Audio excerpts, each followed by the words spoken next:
Hello my dear student, कैसे हैं आप सब बच्चों। आज हम क्लास 9th के सामाजिक विज्ञान के इतिहास का दूसरा पार्ट देखेंगे। दूसरा पार्ट है यूरोप में समाजवाद और रूसी क्रांति। किस तरीके से यूरोप में समाजवाद हुआ और रूसी क्रांति हुई थी। समाजवाद में हमने देखा था कि किस तरीके से 3 परिस्थितियां सामने आती हैं, उदारवादी, रूढ़िवादी और रेडिकल। उदारवादी चाहते थे कि सभी लोग समान रहें, किसी के पास कोई अपना निजी संपत्ति नहीं होनी चाहिए, और रूढ़िवादी इसके खिलाफ होते थे।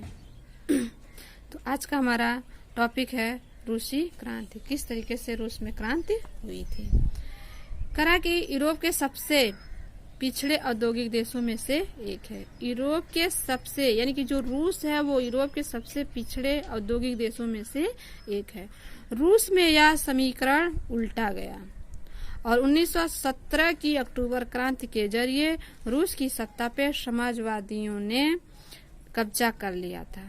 यानी कि 1917 की अक्टूबर क्रांति के जरिए रूस की सत्ता यानी कि जो रूस की सत्ता थी, जो शासन था, उस पर समाजवादियों ने कब्जा कर लिया। और फरवरी 1917 में राजशाही के पतन और अक्टूबर की घटनाओं का ही अक्टूबर क्रांति कहा जाता है। यानी कि फरवरी 1917 में राजशाही के पतन यानी कि जो राजशाही था उसका खत्म, और अक्टूबर की घटनाओं को ही अक्टूबर क्रांति कहा जाता है।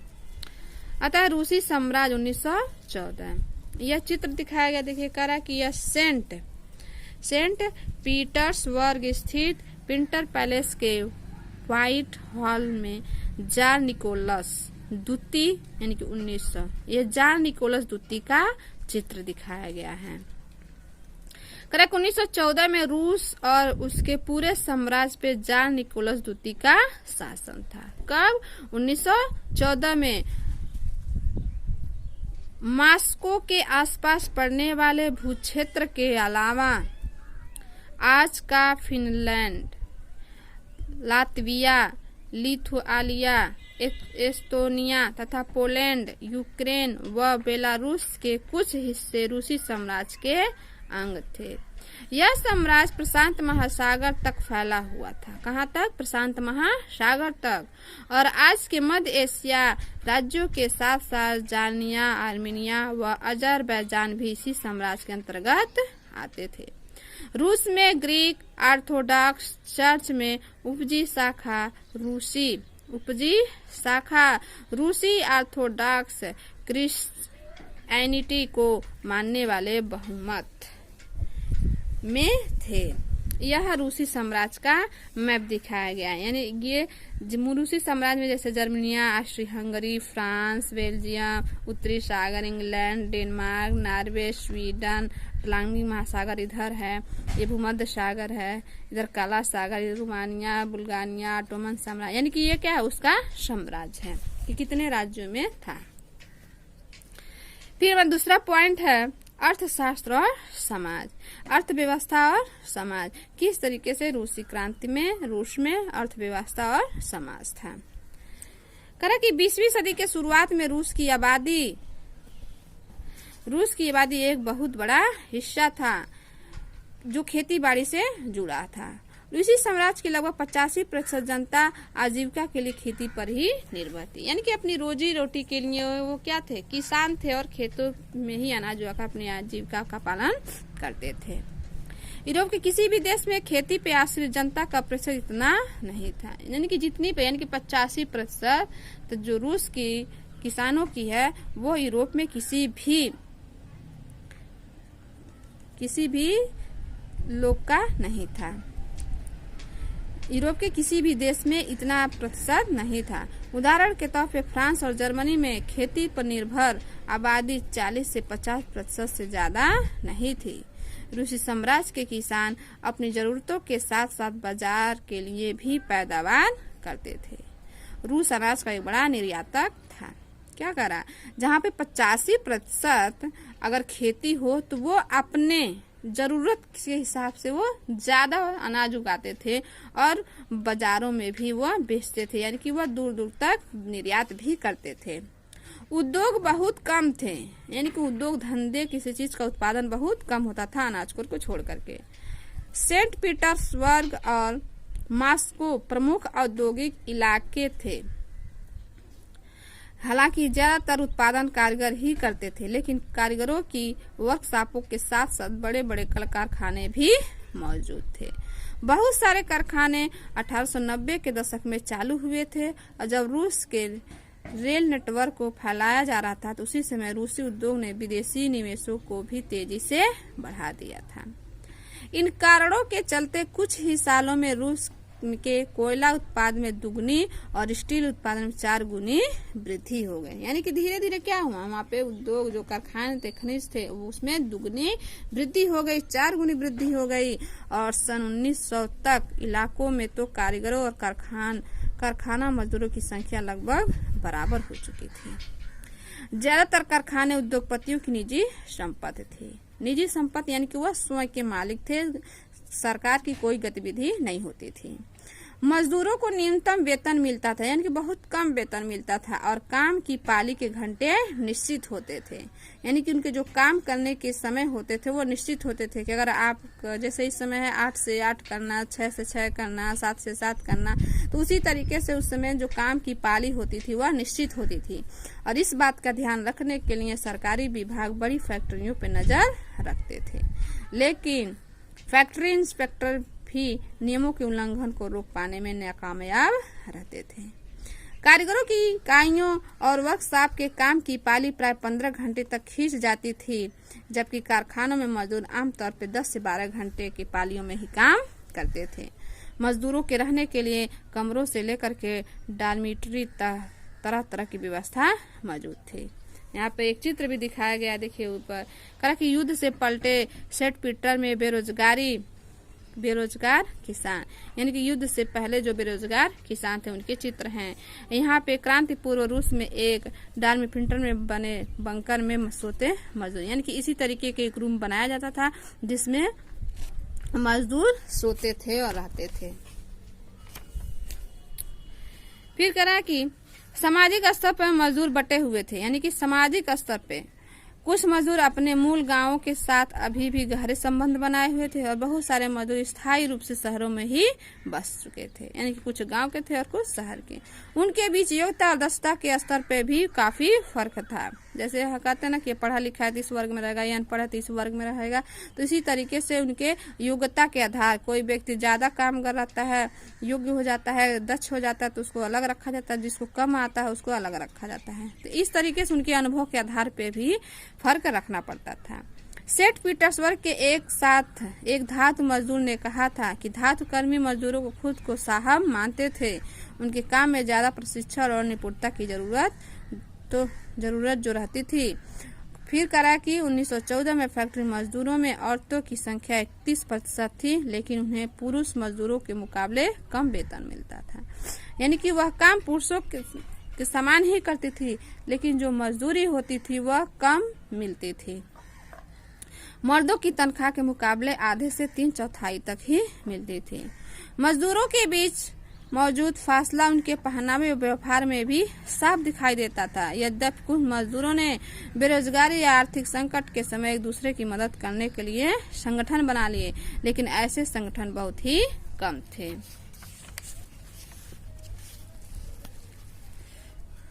फिर कहा कि इन विरोध के बावजूद जब किसी को नौकरी से निकाल दिया जाता था तो उन्हें मालिकों को कोई शिकायत होती थी तो उन्हें मजदूर एकजुट होकर के क्या करते थे, हड़ताल कर देते थे। और 1896 और 97 के बीच कपड़ा उद्योग में भी, 1902 में धातु उद्योग में, और ऐसी हड़तालें काफी बहुत संख्या में आई। यानी कि 1996 से 97 में कपड़ा उद्योग में, 1902 में धातु उद्योग में ऐसी हड़तालें बहुत की जाती थी। और देहात के ज्यादातर जमीन पर किसान खेती करते थे, लेकिन विशाल संपत्तियों पर सामंतों, राजशाही, ऑर्थोडॉक्स चर्च का कब्जा होता था। मजदूरों की तरह किसान भी बटे हुए थे। किसान बहुत धार्मिक स्वभाव के थे। इक्का दुक्का अपवादों को छोड़ दिया जाए तो सामंतों और नवाबों बिल्कुल समान नहीं थे, यानी कि सभी लोग एक समान नहीं थे। नवाबों और सामंतों को सत्ता और हैसियत मिली हुई थी, वह लोकप्रियता की वजह से नहीं बल्कि जार के प्रति उनकी निष्ठा और सेवाओं के बदले में मिली थी। यहाँ की स्थिति फ्रांस जैसी नहीं थी। मिसाल के तौर पर फ्रांसीसी क्रांति के दौरान ब्रिटेनी ने किसान न केवल नवाबों का सम्मान करते थे बल्कि उन्होंने नवाबों को बचाने के लिए बाकायदा लड़ाइयाँ भी लड़ी थीं। इसके विपरीत रूस के किसान चाहते थे कि नवाबों की जमीन छीन करके किसानों के बीच बांट दिया जाए। बहुधा वह लगान भी नहीं चुकाते थे और कई जगहों के जमींदारों की हत्या भी कर देते थे। यानी कि किसान चाहते थे कि जिसके पास ज्यादा जमीन है वह गरीब किसानों में बांट दिया जाए, पर ऐसा नहीं हुआ। रूसी किसान के काफी किसानों मुकाबले एक और लिहाजा से भी भिन्न थे। यहाँ के किसान समय समय पर सारी जमीनों को अपने कमियों यानी कि अपने पीर को सौंप देते थे। पीर यानी जिसको वह अपना आधार मानते थे और प्रत्येक परिवार की जरूरत के हिसाब से किसानों को जमीन बांटता था। यानी कि जैसे ग्राम प्रधान होता है उसी तरीके से उन्होंने क्या हुआ अपने कमियों पीर को सौंप देते थे, अपने साहब को सौंप देते थे और वह उसी के हिसाब से उन संपत्तियों को आपस में बांटता था। अब उसके बाद है रूस में समाजवाद। किस तरीके से रूस में समाजवाद हुआ।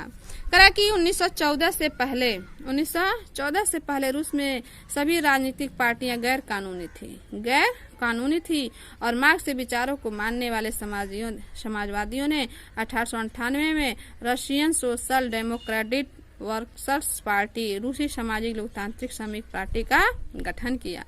सरकारी आतंक के कारण इस पार्टी को गैर कानूनी संगठन के रूप में काम करना पड़ा था और इस पार्टी का एक अखबार निकला था जिसमें मजदूरों को संगठित किया और हड़ताल आदि कार्यक्रम आयोजित किए गए। फिर कह रहा है कि सन 1900 में उन्होंने सोशलिस्ट रेवोल्यूशन पार्टी समाजवादी क्रांतिकारी पार्टी का गठन कर लिया और इस पार्टी ने किसानों के अधिकारों के लिए संघर्ष किया और मांग की सामंतों के कब्जे वाली जमीन फौरन किसानों को सौंप दी गई और किसानों के सवाल पर समाजवादी लोकतांत्रिक खेमा समाजवादी क्रांतिकारियों से सहमत नहीं था। यानी कि जब वो जमीन बट गई तो उनके जो समाजवादी लोकतांत्रिक थे खेमा यानी कि जो उनका समूह था वह इस क्रांति का सहमत नहीं था।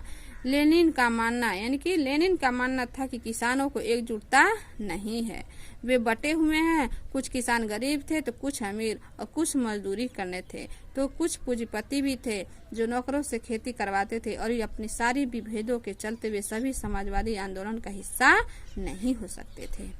इस संगठित रणनीति के सवाल पर पार्टी के गहरे मतभेद थे।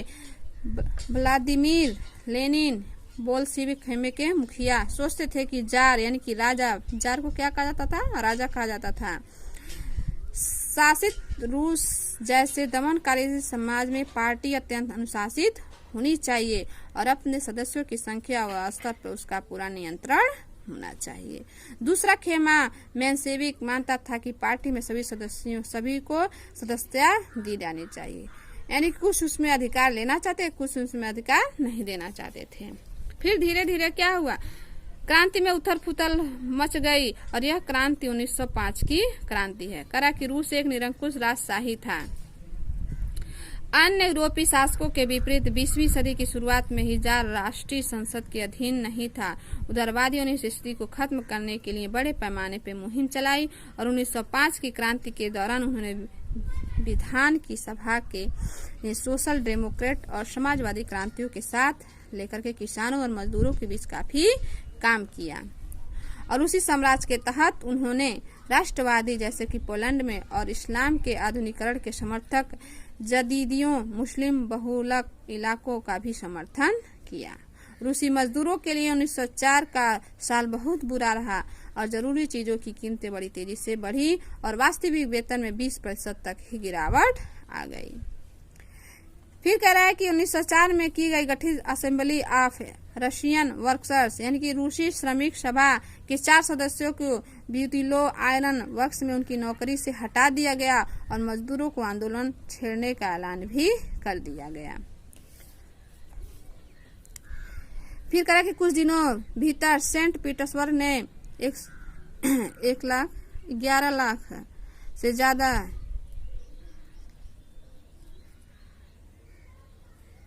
ज्यादा मजदूरों के घंटे घटा करके 8 घंटे कर दिए। अब वेतन में वृद्धि और कार्य स्थिति में सुधार की मांग करते हुए हड़ताल पर चले गए।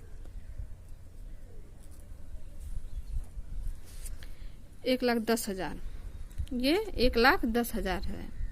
इसी दौरान जब पादरी कैमान के नेतृत्व में मजदूरों का एक जुलूस पीटर पैलेस जार का महल के सामने पहुंचा तो पुलिस और कमीशन ने मजदूरों पर हमला बोल दिया और इस घटना में 100 से ज्यादा मजदूर मारे गए और लगभग 300 घायल हुए और इसे इतिहास में खूनी रविवार के नाम से जाना गया। यानी कि इस जहाँ पे 100 से ज्यादा मजदूर मारे गए वो कैसा था, रविवार का दिन था और फिर उसे खूनी रविवार के नाम से जाना गया। और 1905 की क्रांति शुरुआत की इसी घटना से हुई। यानी कि 1905 जो उथल पुथल का समय था वह क्रांति 1905 से शुरू हो गई। और 1905 की क्रांति के दौरान जार ने एक निर्वाचित परामर्शदाता संसद या डीमा के गठन पे अपनी सहमति दे दी। क्रांति के समय कुछ दिन तक फैक्ट्री मजदूरों में बहुत सारी रेड यूनियन और फैक्ट्री कमेटियों की अस्तित्व में रही और 1905 के बाद ऐसी ज्यादातर कमेटियां और यूनियन अधिकृत रूप में काम करने लगी क्योंकि उन्हें गैर कानूनी घोषित कर दिया था। राजनीतिक गतिविधियों में भारी पाबंदी लगा दी गई। जार ने अपनी डीमा को मात्र 75 दिन के भीतर और पुनः निर्वाचित दूसरी डीमा को 3 महीने के भीतर बर्खास्त कर दिया, उन्हें खत्म कर दिया। वह किसी तरह के जवाबदेही या अपनी सत्ता पर किसी तरह का अंकुश नहीं चाहता था। उसने मतदाता कानूनों में फेरबदल करके तीसरी डीमा में रूढ़िवादी राजनेताओं को भर डाला और उदारवादियों और क्रांतिकारियों को बाहर निकाल भेजा।